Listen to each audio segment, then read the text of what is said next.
What if lang naman, dako jud kaayog bunal ang inyong mabana? Kayahon ba ninyo siya? Tawagan na lang ko sa pangalang Arlene. 25 years old, ug taga Cebu City.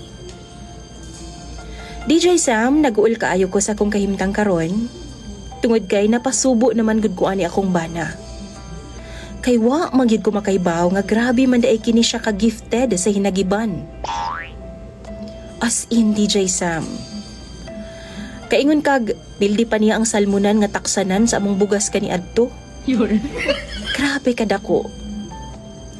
3 years mi nga magkauyab ni Berto, DJ Sam. Og tungod kay taga-bukid man ko og medyo late pa sa panahon, wa jud ko kapalabot niya hangtod nga wa pa mi makasal. Mahadlok man gud ko anang ana-ana nga wala pa makasal, DJ Sam, kay lagi basin iya hara kong biyaan. Pero na-shock jud ko. Gabi human nga gikasal ming duha ni Berto.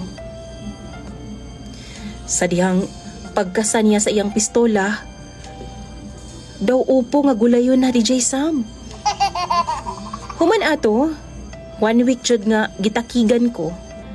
Kay kabalo na mo, pag first time, sakit jud kaayo. Human sa isa ka bulan, abi kog maanad ra ko.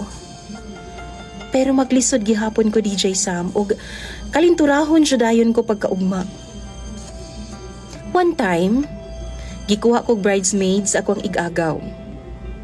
Kasal na niya pagkasunod nga adlaw, og atul sab gamihangyo si Berto nako. Gibalibaran gyud nako siya, DJ Sam, kay lagi maglain na pud ang akong lawas human ko niya matirahan. Unya, event na sa sunod adlaw. Apan gilain din niya pagsabot, DJ Sam. Ingon pa siya, dili na daw ko